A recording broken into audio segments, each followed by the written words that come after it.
नमस्ते to all. मैं फिर एक बार कुछ केस स्टडी क्वेश्चंस के साथ हूँ जो कि क्लास 10 से है और यह चैप्टर प्रोबेबिलिटी से है। क्वेश्चंस ये मिड टर्म एग्ज़ाम डीएवी द्वारा कंडक्ट करवाए गए मिड टर्म एग्जामिनेशन पेपर का केस स्टडी क्वेश्चंस है 17 number. There is a game of tossing of 3 coins. The entry fee in the game is 200 rupees. Ravi takes entry into the game by paying the entry fee. The rules of the game are if by tossing 3 coins together or 1 coin 3 times he gets 1 or 2 heads, the entry fee is refunded. If he gets 3 heads, he receives double the amount paid as entry fee, otherwise he loses the entry fee. Based on the above information, answer the following question. First question है total number of possible outcomes of the game. तो total number of outcomes निकालने का है, यदि एक coins को हम लोग टॉस करें 2 आउटकम्स होता है। 3 कॉइन्स को एक साथ या 3 टाइम्स ये टॉस किया गया तो ये टोटल नंबर ऑफ आउटकम्स हो जाएंगे 2 to the power 3, that means 8। तो ऑप्शन डी हो जाएगा राइट ऑप्शन इसका 8। Second question the probability that Ravi loses the entry fee. Loss कर गया, कब लॉस हो जाते हैं जब उसे 1 कॉइन्स 3 टाइम्स टॉस किया गया। जब 1 और 2 हेड्स, एक हेड आया या 2 हेड्स आया तो एंट्री फी रिफंड हो जाता है, और जब तीनों हेड आया तो डबल हो जाता है, यानी तीनों टेल आने पर वो लॉस होता है। तो only 1 outcome for all 3 tails. So इसका प्रोबेबिलिटी हो जाएगा 1/8 और राइट ऑप्शन हो जाएगा first 1/8। Probability of Ravi loses the entry fee 1/8 when, जब तीनों कॉइन्स में टेल आ जाएंगे। Question third what are the chances of getting 400, यानी डबल कब उन्हें मिलेगा। तो डबल मिलेगा कब, जब तीनों हेड आ जाएगा, यानी उसका भी प्रोबेबिलिटी 1 होगा। Probability he receive double the amount 1/8 कब, जब तीनों हेड आ जाएंगे। इसका चांसेज क्या है 1/8 of 100%, means by cancellation we can get 12.5%। So इसका राइट ऑप्शन होगा 12.5%, ऑप्शन सी।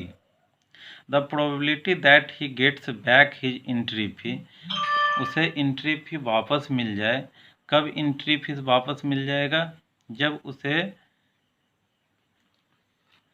1 हेड या 2 हेड्स आए। तो probability he get back his entry fee कब, जब उसे 1 हेड आए या 2 हेड आए। तो यहाँ पर जो है रवि रिसीव डबल 1/8 और लॉसेज द 1/8, ये दोनों को ऐड करके अगर मैं माइनस कर दूं 1 में तो यह हो जाएगा जब उसे एंट्री फी लौटा दिया गया। या इसको हम लोग दूसरे भी मेथड से निकाल सकते हैं, लेकिन यह इजी मेथड है। 1/8 में 2/8, 1 में 2/8 को माइनस किया 6/8 यानी 3/4। 3/4 प्रोबेबिलिटी है जो कि उसको एंट्री फी रिटर्न कर दिया गया। तो क्वेश्चन 4 का right option B 3/4। Fifth question the chances of losing the entry fee are. Losing होने की प्रोबेबिलिटी है 1/8, तो इसका चांसेज क्या है 1/8 इंटू 100, अगेन 12.5%। 1/8 इंटू 100 में 12.5%, सो राइट ऑप्शन इज 12.5%। ये क्वेश्चन नंबर 1 प्रोबेबिलिटी का केस स्टडी क्वेश्चन हो गया। Second, it is a 18 number question, ये भी केस स्टडी है।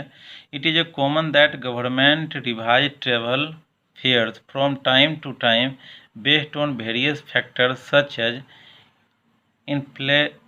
inflation, a general increase in prices and fall in the purchasing value of money on different types of vehicles like auto rickshaws, taxis, radio cabs, etc. The auto charges in city comprise of a fixed charge together with the charge for the distance covered. Study the following situation. Here given एक table दिया हुआ जहाँ पर city ए 10 kilometre distance cover करने के बाद 75 रुपये पे करना पड़ता है। 15 किलोमीटर डिस्टेंस कवर करने पर 110 रुपीज़ पे करना पड़ता है। सिटी बी के द्वारा 8 किलोमीटर कवर करने के बाद 91 रुपीज़ पे करना पड़ता है और 14 किलोमीटर कवर करने के बाद 145 रुपीज़ पे करना पड़ता है। यहाँ क्वेश्चंस में दिया हुआ if the fix charge of auto rickshaw be x rupees and the running charge be y रुपये, यदि आप कोई भी कुछ भी किलोमीटर आप कवर करते हो फिक्स चार्ज आपको एक्स रुपीज़ लगेगा और पर किलोमीटर वाई रुपीज़। तो इक्वेशन पूछा जा रहा है सिटी ए के द्वारा। सिटी ए के द्वारा 10 किलोमीटर डिस्टेंस ट्रैवल किया गया है। तो इसमें ऑप्शन बी में देखा जा सकता है कि X fix charge plus 10 into Y rupees per kilometre price है, फेयर है, तो 10 into Y equal to total fare 75 rupees. Second 15 kilometre X rupees again fix charge and Y rupees per kilometre, so the price fare of 15 kilometre 15 into Y, दोनों का सम यानी 110 rupees लगा 110। सो इसका right option हो गया B X plus 10 Y equal to 75 और X plus 15 Y equal to 110। Question second same type है। Fixed charges again X rupees and running charges Y rupees. The pair of linear equation representing the travel in the city B. City B 8 kilometre चला है तो X plus 8 Y equal to 91 होना चाहिए। X plus 8 Y equal to 91 C option में है। Next 14 kilometre के लिए x rupees fix plus 14 into Y rupees per kilometre, so x plus 14y equals to total cost 145. So right option is C of second question. Question third, amount paid by a person traveling 100 kilometre in city A. अब हमें fix charge और charges पर kilometre भी निकालना पड़ेगा। तो यहाँ पर हम लोग इक्वेशन जो निकाला था x plus 10y equal to 75, x plus 15y equal to 110, इसको सॉल्व किया जाएगा। ये दोनों इक्वेशन को हमने सब्ट्रैक्ट कर दिया, x cancel, 10y minus 15y minus 5y, 75 minus 110 minus 35। If we send minus 5 into RHS it will be 5 7 जा 35, सो 7 y इक्वल टू 7। y का वैल्यू यदि इक्वेशन इसमें या इसमें किसी में वैल्यू में पुट करें तो x इक्वल टू 5 आएगा, यानी y इक्वल टू 7 यानी 7 rupees per kilometre and 5 rupees the fix charge. For 100 kilometre the fair will be 5 rupees the fix charge and for 100 kilometre 7 rupees per kilometre charge. So 100 into 7, 700 plus 5, 705 rupees will be right answer. So the right option of question number third is 705 rupees, C option. Question number 4, the amount paid a person traveling 60 kilometer in city B. Same way जैसे city ए का निकाला गया उसी तरह city B का निकालेंगे। Equation already frame किए हुए हैं। x plus 8y equal to 9 और x plus 14y equal to 145। Again दोनों इक्वेशन को सब्ट्रैक्ट कर दिया जाएगा, x कैंसिल हो गया, 8 minus 14 minus 6y, 91 minus 145 minus 54, दोनों साइड निगेटिव कैंसिल हो जाएगा। 6 को RHS में भेजा जाएगा, 6 9 टाइम्स 54, 9 हो गया y का वैल्यू। y का वैल्यू 1 या 2 किसी में पुट करेंगे, 1 में हमने पुट किया है। 9 इंटू 8 72, 72 RHS में भेजा जाएगा, माइनस हो जाएगा 19 आएगा।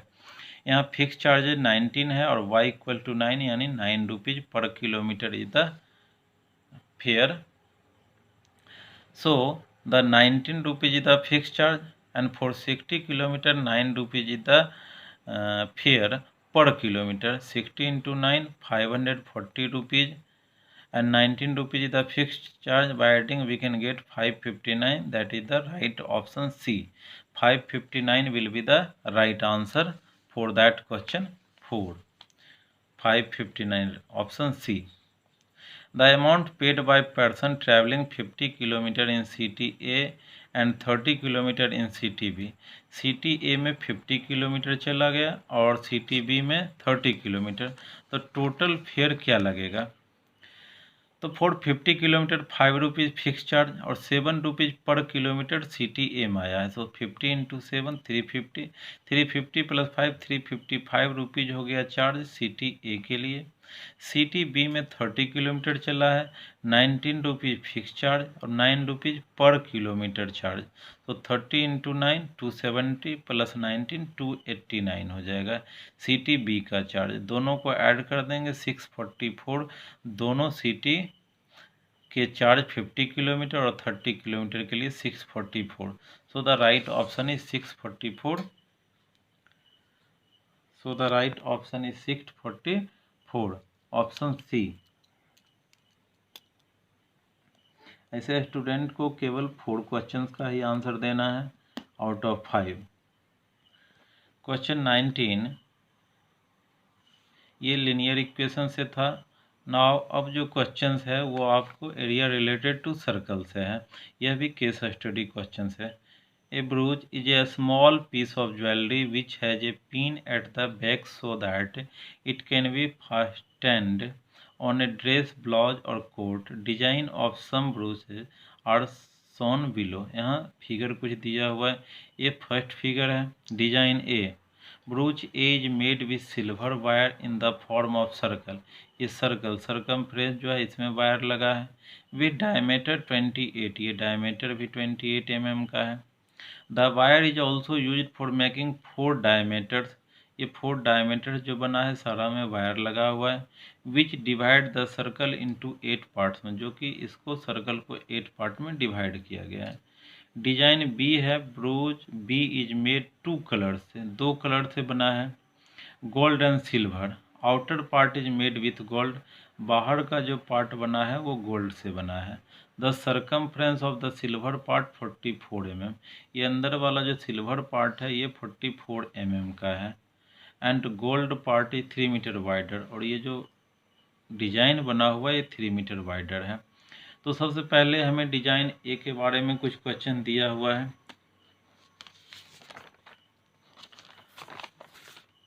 Design A, in design A the total length of wire required, total length of wire required means circumference।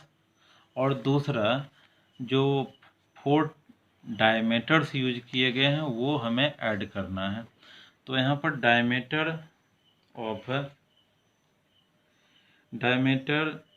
Of design A is 28, so radius will be half of the diameter 14 mm। total length of wire required in design A 4 into diameters plus circumference of the circle, क्योंकि circumference में भी जो wire लगा है वह भी पूछा जा रहा है। 28 into 4 112, 2 pi r we can get the 88। by adding we will get 200 mm। that is the total length of wire required। so right option is B 200। second question, in design A the area of each sector of the brooch is। तो area of each sector means it is that the area of sector we will apply। area of sector 8 part में बटा है, तो 360 complete angle by 8 means 45 degree. Theta 45 degree by 360 into pi r square.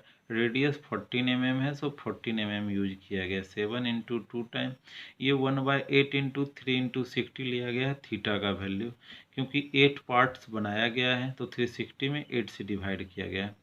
Bye cancellation हमें 77 mm square मिलेगा, जो कि area of each sector हो जाएगा। इसलिए राइट ऑप्शन हो गया सी 77 mm square. Question number 3, design be in design be the circumference of outer part is golden. पूछा जा रहा है। तो सबसे पहले सिल्वर पार्ट का जो सरकमफ्रेंस है वो दिया हुआ है सिल्वर पार्ट का 44। इससे हमें पहले आर निकाल लेना है। Circumference of circle you know that 2πr होता है। इसमें हम पाई का वैल्यू 22/7 पुट करके RHS में सेंड कर दिया, तो हमें रेडियस आ गया 7 mm। रेडियस ये सिल्वर पार्ट का है, सिल्वर सर्कुलर पार्ट का 3 मीटर वाइड डिजाइन बना हुआ है गोल्डन का, इसलिए radius of silver part plus 3 mm, तो 7 + 3 10 mm रेडियस हो जाएगा गोल्डन पार्ट का। अब circumference of golden part 2πr, 2πr will be 10 mm। 10 mm value put करने के बाद we can find out that 62.86, that will be the right answer. So option D will be 62.86 is the right option for question number 3. Right option is D. In design B, difference of the areas of golden and silver part is, तो इसमें हमें golden part और silver part दोनों का area निकाल करके subtract करना पड़ेगा। तो यहाँ पर हम लोगों ने निकाला है the difference of the area of golden and silver part. Pi square यहाँ कैपिटल आर ले लिया हूँ गोल्डन पार्ट के लिए और स्मॉल आर ले लिया हूँ सिल्वर पार्ट के लिए।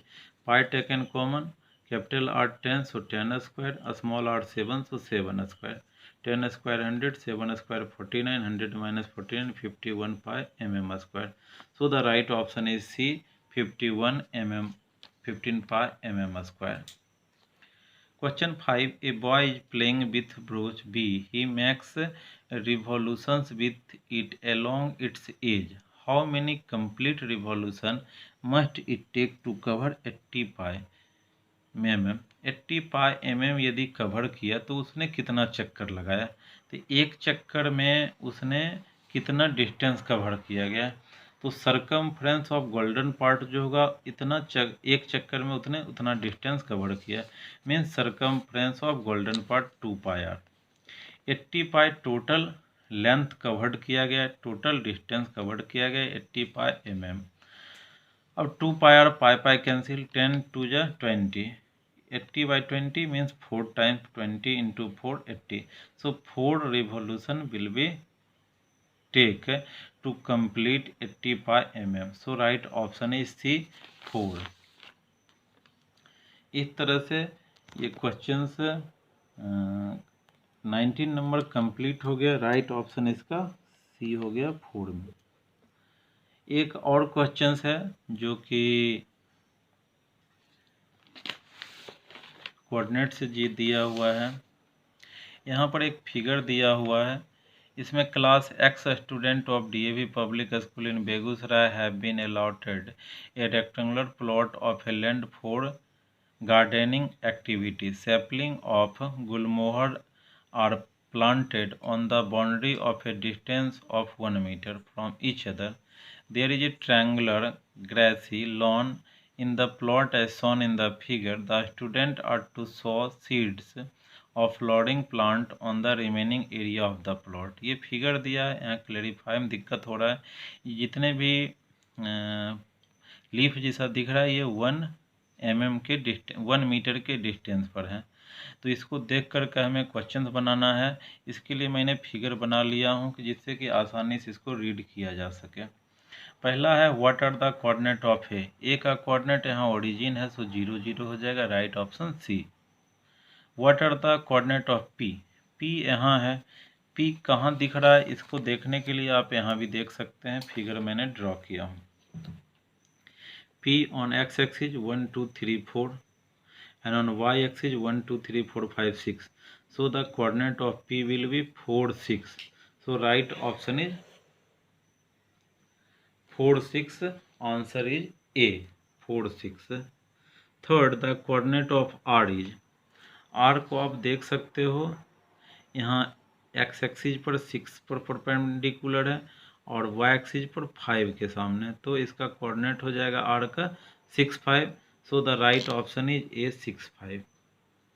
Fourth question the coordinate of D is, D यहाँ है, D का कोऑर्डिनेट क्या होगा? तो A से D का डिस्टेंस जो है 15 के बाद 16 हो गया और y की तरफ नहीं बढ़ा तो इसलिए 0 हो गया, So the right coordinate of the D is 16, 0. Option A. Fifth question, the coordinate of P if D is taken as origin. D को यदि origin ले लिया जाए यानी 0 ले लिया जाए तो P का कोऑर्डिनेट, तो P इधर से काउंट किया जाएगा तो यहाँ 16 minus 4 12, but here it will B negative क्योंकि ये निगेटिव साइड में जाएगा तो -12, और इधर ये 6 स्टेप वाई एक्सिस पर जाएगा तो -12 6, तो -12 6 इसका राइट ऑप्शन होगा, जो कि ऑप्शन नंबर डी है। इस तरह से मैंने यहाँ ये क्वेश्चन सॉल्व किया हूँ। ये फिर से एक बार यहाँ क्वेश्चन देख लिया जाए। 1 का C 0 0, 2 का 4 6 ए ऑप्शन, 3rd का A 6 5, 4 का 16 0 ए ऑप्शन, एंड 5th का ऑप्शन डी -12 एंड 6। इस तरह से ये केस स्टडी क्वेश्चन था 4। आगे का जो क्वेश्चन है इस क्वेश्चन पेपर में फिर मैं नेक्स्ट वीडियो में बनाऊंगा, क्योंकि यह वीडियो लंबा होते जा रहा है। और इस तरह से आप केस स्टडी क्वेश्चन जो कि कोऑर्डिनेट चैप्टर से था, area related to circle chapter से था, लीनियर इक्वेशन से था, और एक क्वेश्चन जो था 17 ये आपका प्रोबेबिलिटी से था। ये 4 क्वेश्चन केस स्टडी था, एक एक करके मैंने सभी क्वेश्चंस को डिस्कस किया। अगर ये वीडियो आपको अच्छा लगे और देख करके कुछ मैथमेटिक्स समझ में आ रहा हो तो इस वीडियो को अवश्य लाइक करें और सब्सक्राइब करें और बार बार देखें। Thank you.